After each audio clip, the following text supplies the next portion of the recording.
Hello Rimfire friends. I know you really can't see me right now, but I just wanted to get something out of the way real quick. So this is kind of an informal unboxing. Informal because I've already got it open. I had to check to make sure everything was there because there was maybe a concern that there wasn't, but there is. So you guys can probably make out some German, and as per the title, this is Weihrauch HW97K in Checker Beach. And without further ado, have a look. So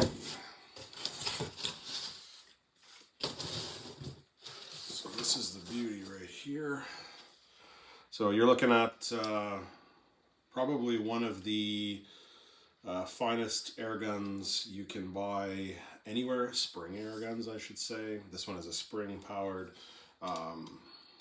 underlever variety, which I'll go into more detail in a second. But this is what they look like. So let me adjust this camera angle. We'll talk about it a little more. Alright. Hopefully that's a little bit better. So I know a lot of you guys have seen these before, and I have featured a Weihrauch HW80 on my channel and talked about it quite a bit. The advantage to this type of rifle is that it is an underlever, and so the barrel is always fixed, and therefore it preserves accuracy to a very high degree. So a spring piston air rifle uses a compressed spring and a piston, and the spring under pressure, once released, flies forward and fires the pellet. Now a lot of people haven't heard of Weihrauch air rifles, and so I'll quickly kind of explain what we're dealing with this guy. This rifle is probably the air rifle equivalent of, let's say, an Anschutz in terms of build quality, fit and finish, and accuracy especially. I would say probably a notch above the modern day CZ. Maybe not accuracy, if you were comparing a rimfire to an air rifle, I mean. These things are built so well that they're like literally heirloom quality. And I don't know if you can make out the finish, the bluing, but it's certainly higher than any CZ I've had in the last few years. So this one doesn't have sights, it's scope only. A hawk is going to be going on this one. Haven't quite figured that out yet, but anyway. So these rifles are quite beefy. I think this one's 9-something pounds. They're quite heavy, and they're an absolute dream to shoot. And some of you may or may not know my background is in air rifles, and I've been out of them for, or really not front and center in the last few years. So it's good to have this one.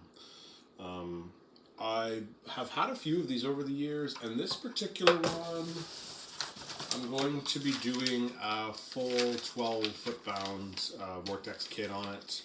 That's what this is. So this won't be... See, I should probably explain. Canada has some bizarre, where I live, Canada has some bizarre air rifle laws. And I say bizarre because they rank them by feet per second. So anything under 500 feet per second, anybody over the age of 18 can purchase and enjoy. And anything over 500 foot per second, you must have a firearms license for, which I have, of course. So this one is considered a firearm, per se. Now, it doesn't matter what caliber it is or anything like that. Like in the UK, it's foot-pounds. Here, it's feet per second. This gets especially confusing because air pistols fall under the same thing in Canada, and if they're under 500 feet per second, an 18-year-old can buy them. If they're 501, then you need not only a firearms license, but it becomes a firearm classification in Canada. And pistols in Canada fall under a restricted weapons classification, and much more in-depth law system with that. So that's why air pistols, and then sometimes they're prohibited in Canada if they're too short or too long, just by feet per second. And that can be a CO2 or whatever. And so air pistols in Canada are kind of a bizarre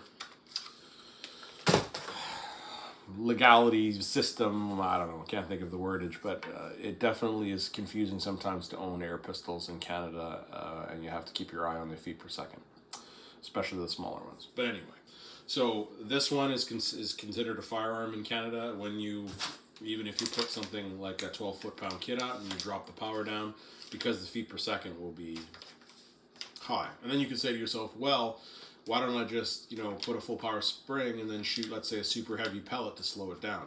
You could do stuff like that, but then if the rifle's ever inspected by the firearm center and they use whatever pellet they want, things could happen, right? You know how these things go. So anyway, because I'm licensed for firearms in Canada, I can have whatever I want. And so therefore, full power, 12 foot-pounds, whatever.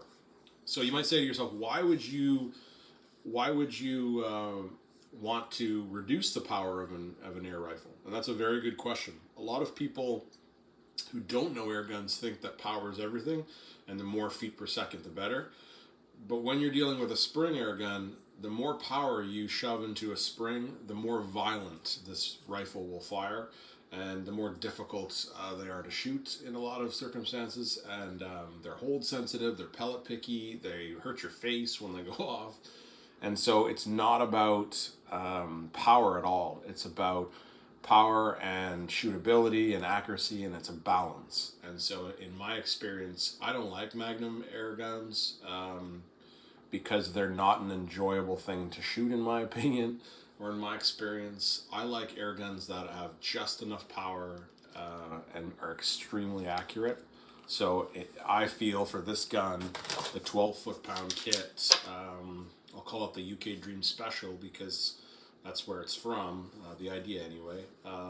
That's ideal for pretty much any HW like this.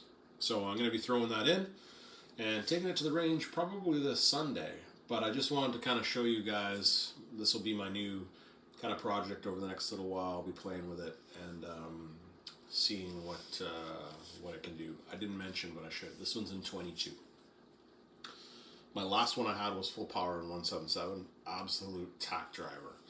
So I figured 22 would be kind of fun, and like the build quality on this thing is just epic.